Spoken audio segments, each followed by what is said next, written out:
Hello लोगोफोर नोंथांमोनखौ आंनि YouTube चेनेलाव बरायहरग्रोनाय जाबाय। लोगोफोर दिनै आसाम पुलिसनि मोनसे गोदान रिजाल्ट फैदों। आसाम पुलिस साब इन्सपेक्टर APRO 2019 नि बे फाइनाल रिजाल्ट। बेवहाय नोंथांमोननि थाखाय केटेगरि वाइज होनाय दं।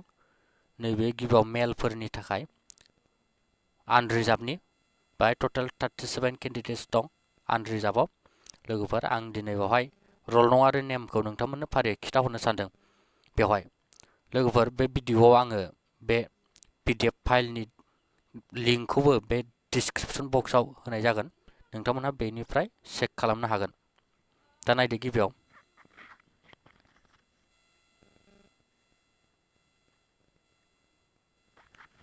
आनरिजार्भआव दं जेन्डार मेल।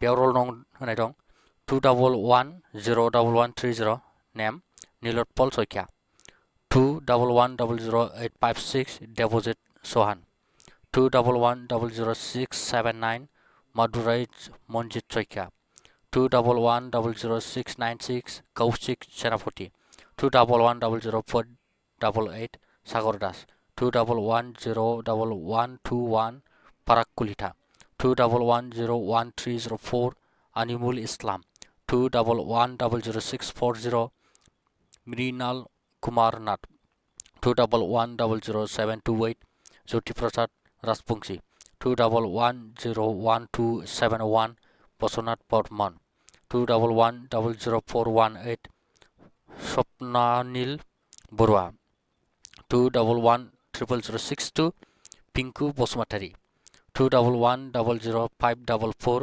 पुलकज्योति गुहाय 211000761 हिमांशु सयखिया 211000780 गुनिद्र नाथ।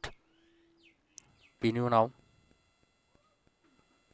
211000622 निखिल रंजन मौत 211000291 रॉकी सरकार 211000788 गौतम नाथ 211000916 भास्कर ज्योति ठाकुरिया 211000754 हिरक ज्योति बरुवा 2110057 राजु दास 2110090 मणि ब्रह्म 211000908 बिजित नाथ 211000171 देतसुं बर 2110100 आकाश सा 2110064 मानस प्रति गगৈ 211000948 आसिम सयखिया 211000149 गौतम सयखिया 211000800 दुलेन बरपत्र गाहाय 2110017 सुभाशिष सयखिया 211000545 प्रणब ज्योति सेठिया 211000185 दैमु बसुमतारी 2110016 पर्ता प्रतिम ठाकुरिया 211000613 निरंजन बरपत्र गाहाय 2110069 अंकुरास कुलिथा 2110003 उत्तम बसुमतारी 211000144 गोविंद कारदं। बेनो जाहैबाय लोगोफोर आनरिजार्भ बाय टटेल 37 केन्डिडेट्स। बिनि उनाव नेक्स्ट दङ नै बाहाय बेबो आनरिजार्भ फेमेलफोरनि बे जाहैबाय फेमेलफोरनि आनरिजार्भआव दङ।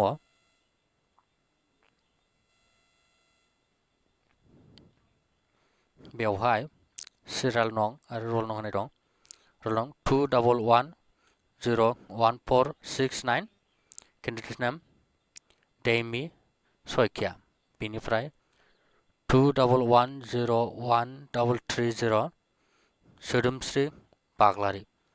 बेनिफ्राय 211013029 तन्जुमा Mushahary 2110164 Torna Bora 211011374 Eneng Kordong बेनो जाहैबाय फेमेलफोरनि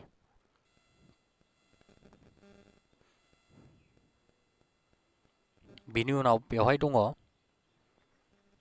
ओबीसी आरो एमओबीसी मेलफोरनि थाखाय रोल नं 211000803 दिपुनाथ 211000606 पंचपल्लव बरा 211000424 सुरेश सुद 211000495 रूपक ज्योति रॉय 2110095 अक्षय ज्योति बरगहाय 211000736 जितुराज गगाय 2110099 आकाश सिन्हा 211000659 मनोज गुप्ता 211000716 कमल सेठिया 211000581 पल्लवन बोरा 211000402 विकास नाथ 211000903 विकास गवाई 211000745 जयंत हंडिके 211000689 लिटुमणि देखा 211000464 सारिफ नवाज माजुमदार 211000691 लेदीपकुमार सिंहा बेनो जाहैबाय ओबीसी आरो एमओबीसी मेल केन्डिडेट्सनि दानिया नेक्स्टआव नायदो मेल केन्डिडेटफोरनि एससी केटेगरिया जाबाय एससी बेयाव मेल केन्डिडेटफोरनि थाखाय होनाय दं रोल नं 211000368 नेम दिपज्योति बैस 211000262 उत्पल कुमार दास 2110033 मिंटू देखा 211000390 अनुप दास 211000290